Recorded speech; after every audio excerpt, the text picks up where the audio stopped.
تخيل توصل الحقره بنادم ما يخليوش حتى الموت يتهناو في قبرهم. هادشي ولا كيوقع مؤخرا في شي دول اللي فيها الكثافه السكانيه كبيره بزاف، باش يبنيو عمارات ويبيعوهم ويربحوا منهم. يقدروا يبنيو عماره فوق مقبره قديمه وما يحترموش الحرمه ديال دوك الناس اللي ميتين تمايا، لا يهدموا لهم القبور ديالهم بالطراكسات لدرجه التراب يتخلط بالكفن والعظام ديال عباد الله. انا مريم انسانه ملتزمه وحاضيه طريق الله، عندي 26 سنه وهذه عام دابا باش تزوجت من محسن راجلي وعايشه معاه في دار والديه الله يخليهم ليه. الحقيقه ناس اللي الله يعمرها دار، ومن نهار تزوجنا داروني بحال بنتهم ماشي مرات ولدهم، ما كيخصوني من حتى حاجه حتى من الشقه. مامات محسن ديما كتعاونني فيه وبعض المرات هي اللي كدير كلشي وما كتخلينيش كاع نحط يدي في الماء، ولكن انا بحال بيني وبين راسي ما حاساش بالراحه وكنقول حشومه علينا تقلنا عليهم. هو راكم عارفين بنادم ما عمرو ما يحمد الله، ديما خاصو يقلب على المشاكل لراسو، وداكشي اللي غادي يوقع ليا ما عمري ما غادي ننسى حياتي كامله. المهم قلت لمحسن الا كان ممكن نديرو حتى حنا دويره ديالنا بوحدنا، نعيشوا بحريه ونرتاحوا في اي حاجه بغينا نديروها. محسن حتى هو ما قال ليش لا، حيت عجباتو الفكره صراحه.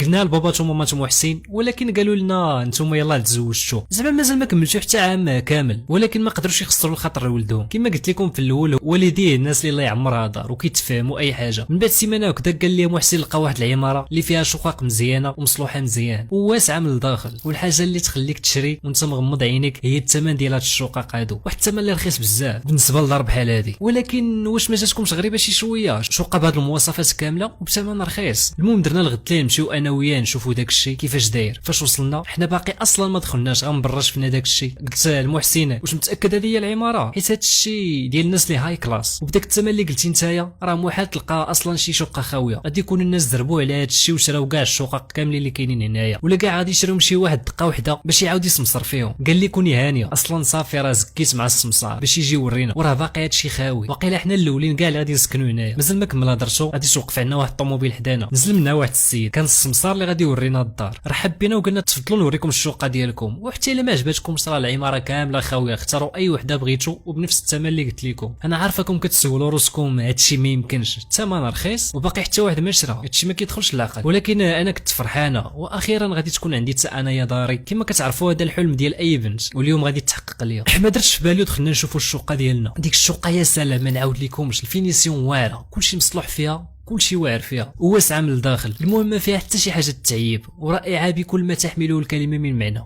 قال لنا السمسار الا ما عجباتكمش نوريكم وحدين اخرين ماشي مشكل. انا قلت له لا ما توريني حتى حاجه اخرى، هذه هي اللي ارتحيت ليها وهذه هي اللي بغيت. صافي يا محسن غنشوف معاه وتفاهم معاه. صافي اتفق محسن مع السمسار، نزلنا لتحت ومشينا معاه للمكتب العقاري ديك الوكاله العقاريه ديالو وسنينا معاه الكونطرا والوريقات وعطيناه العربون. المهم كلشي مشى ميسر الحمد لله وشدينا السوارت ديالنا. رجعنا للدار ديال مامات محسن باش ندوزو اخر ليله تمايا، والغد ليه نرحلوا بحالنا لدارنا الجديده. في ديك الليله وانا جالسه في بيتي دخلت مامات محسن وقالت لي صافي سخيتو بينا بنتي، صافي غادي تخليونا بهاد السهوله هادي. قلت لها لا خالتي راه ماشي هكذاك، ولكن راه تقلنا عليكم بزاف، بركه عليكم من صداعنا. قالت لي الله يهديك بنتي اش من تقلتوا علينا، راه كنتو معمرين علينا الدار ودابا غادي تمشيو تخلينا بوحدنا. ولكن قلت لها هانتي يا خالتي حنا راه في نفس المدينه وقرابين لبعضياتنا، غنجيو عندكم تي نطلعوا لكم في راسكم كاع. نسيت ما قلت لكم واحد الحاجه، محسن الخدمه ديالو كتكون ديما بالليل، يعني انا كنبات ديما بوحدي في الدار. المهم نعست هاد الليله كانت غريبه بزاف حيت حلمت واحد الحلم اللي ما عمري ما حلمت بحالو في حياتي. غادي وسط واحد البلاصه عامره بالبنايات والناس هازين الفيسان والمطارق والتراكسات البوكلانات، كلشي كيهضم في واحد الديور، ولكن دوك الديور في شكل صغاورين ما عرفتش كيفاش صغاورين. فاش بقيت كنحقق مزيان كيفاش هادو ماشي ديور صغار، هادو مقابر ديال الناس. في ديك اللحظه غادي نشوف واحد التراكس غادي يردم واحد القبر ويجبد من الداخل ديال داك القبر جثه باقا في الكفن ديالها. نقود دوك البنيه كلشي كيجري وكيطلعوا على ديك الجثه يشوفوا شنو داك الشيء، وتراكس خدام وكمل خدمته بحال ما واقع والو. شويه الضو غادي يمشي غادي تظلام القضيه وولي كلشي كحل الظلام الدامس. انا عارفه راسي غير كنحلم وهذا الشيء ماشي بصح. انا في واحد المقبره بقيت كنتمشى باش نلقى الباب ديال الخروج من ديك المقبره. صراحه انا خايفه، بديت كنجري وكنجري ولكن داك الشيء ما عندوش الحد. كل ما كنجري عاد تزيد المقابر والظلمه اكثر حتى وصلت لواحد البلاصه لقيت فيها واحد الراجل جالس للارض، راجل وجهه ابيض ولابس لبسه في الكحل وشعره ولحيته بيضين بحال تقول شايب، وبينا فيه مقلق وطالع عليه الدم وغضبان غير من وجهه. قلت له ممكن نسولك سيدي فين هي الطريق ديال الخروج من هنايا؟ دار عندي وكذا وشاف فيا وعاود دور وجهه بحال ما تسوق لياش. عاودت ليه نفس السؤال، هاد المره جاوبني بلا ما يدور راسو لعندي بحال هكذايا، ولكن صوتو كان في شكل وكيخلع. قال لي بالحرف انت اللي جيتي ما تسوليش كيفاش غادي تخرجي. هذا غا حلم وغادي يدوز، ولكن هاد الليله كامله وانا غا كنحلم بهذا الشيء ديال الاحلام ديال الخلعه واللي ما مفهوماش وما عندها لا راس لا رجلين. حتى وصل الصباح وجا محسن من خدمته، ارتاح واحد الشي شويه وبدينا في الرحيل ديالنا. ولكن انا بقات حاجه وحده شغله ليا بالي، وهي داك الراجل اللي خرج ليا في داك الحلم وداك الشيء اللي قال لي زعما واش تكون عنده علاقه بهاد الدار الجديده اللي غادي نرحلوا ليها. لا ما يمكنش، غا كنخربقوا واقيلا. المهم وصلنا وطلعنا الرحيل وجات اخت محسن تعاوني في الفراش ديال الدار حتى سالينا كلشي. قالت لي اخت محسن المهم انا غادي نمشي دابا، ولكن شديت فيها قلت لها لا والو ما غاديش تمشي. بعد هاد العذاب كامل اللي ضربتي معايا وتعذبتي معايا دخلي ضربي لك شي دوشه وقلتي تباتي معايا هاد الليله هادي اول ليله ليا هنايا ومحسن ما كاينش راه في خدمته دابا كيما عارفين، والليل هذا وانا بوحدي قلتي تباتي معايا اليوم عافاك. وبقيت كنحزرها والغد ليله بغيتي تمشي صافي سيري. قالت لي لا راه ما نقدرش راه عندي الامتحانات ومزيره بزاف وخصني نوجد لهم. قلت لها هانتي سيري جيبي كتوباتك ورجعي على ما نكون انا وجدت العشاء ونتعشاو بجوج. قالت لي واخا صافي يلا. فاش هي مشات انا دخلت للكوزينه كنوجد اول عشاء ليا في داري وانا فرحانه، وانا كنوجد بديت كنفكر ثاني في ذاك الحلم وقلت في راسي شفتي بنادم ما كيبغيش يحمد الله، دابا غادي نبقى بوحدي. من بعد فاش كنت معاهم في الدار تمايا كنت وسط ناسي ومرتاحه وما كنحسش بالقنط. صراحه انا هنا بنادم حس بالقنط والوحده ووحشه القبر.